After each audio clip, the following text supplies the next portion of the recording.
गोर लगै छी, अपने सबके मिथिला संस्कार पर स्वागत करै छी। छठम दिन के कथा दै छी। गंगा के कथा होइए छठम दिन में।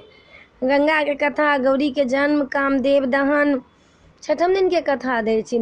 सगर राजा के दूटा विवाह भेल रहन। एकटा रहन वैदेही, एकटा रहन सम्रान। हुनका वैदेही के एकोटा पुत्र नहीं रहन। सम्रान के जे रहन से एकटा पुत्र समंजस रहन। वैदेही बहुत दुखी रहथिन जे हमरा एकोटा पुत्र नहीं है, एकोटा पुत्र नहीं है, कोनो उपाय करू। महादेव के वो एक दिन कहलखिन, महादेव मान गेलखिन। उनका पेट से 9 महीना के बाद एकटा लोथ बेटा जन्म लेलखिन। उ बुझथिन खाली मांस के टुकड़ा छथिन। ई देख के वैदेही बहुत कानथिन, बड कनलखिन। फिर महादेव के कहलखिन, महादेव एलखिन, ओहि लोथ के 60,000 खंड केलथि। 60,000 खंड कऽ कऽ तौला में दीप जरा कऽ सबके धऽ देलथि। किछु दिन के बाद उ 60,000 जे रहै तौला में धरल, ये सबटा बच्चा बालक भऽ गेलखिन। सगर राजा के 60,000 पुत्र भऽ गेलनि। सगर राजा 99टा अश्वमेध यज्ञ कऽ लेने रहथि। आब एकटा अश्वमेध यज्ञ हुनका बाकी रहनि। पुत्र सबके कहलखिन कि हम अश्वमेध यज्ञ करऽ चाहै छी, अपने सब हमरा सहयोग करू। पुत्र सब कहलखिन ठीक छै पिताजी, करू। कहलथि अश्व, पहले अश्व के छोड़ऽ पड़ै छै। अश्व के छोड़ले तऽ इंद्र नहीं चाहथिन जे इनका अश्वमेध यज्ञ होइन।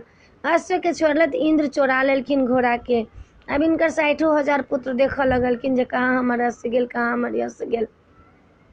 देखले तऽ इंद्र के लऽ कऽ घोड़ा के जाइत, इंद्र के पछे पछे ई सब गेलथि, पछे पछे गेलथि। देखै छथि इंद्र भगवान बुझले जे आब की करू, छल कऽ लेलथि। कपिल मुनि के आश्रम में घोड़ा के बांधि देलथि। कपिल मुनि रहथिन अथी में, की कहै छै से तपस्या में।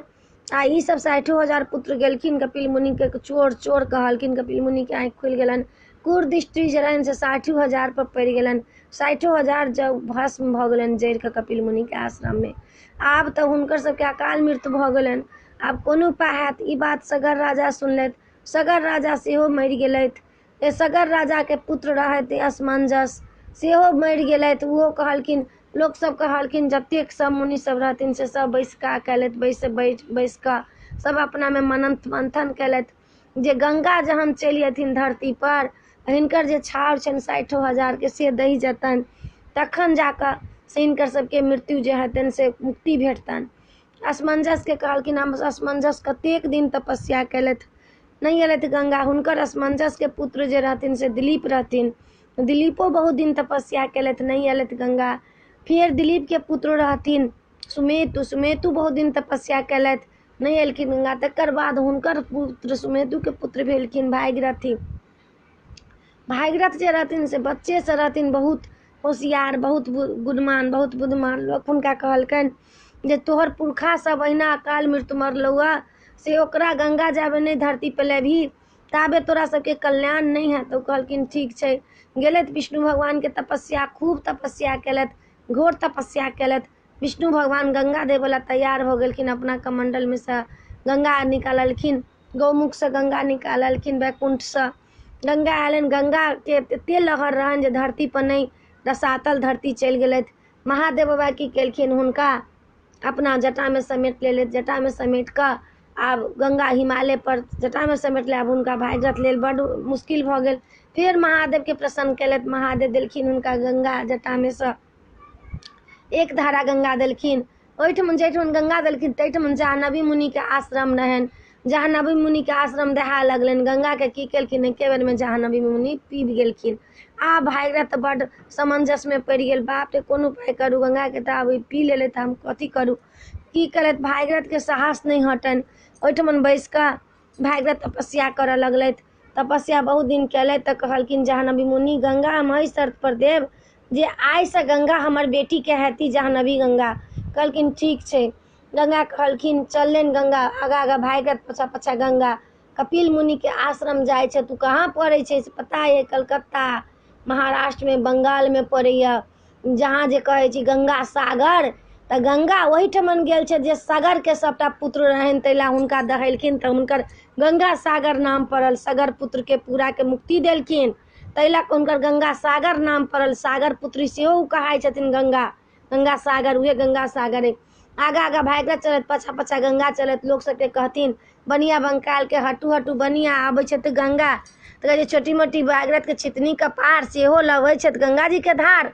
उनका बात के केओ नहीं बुझन।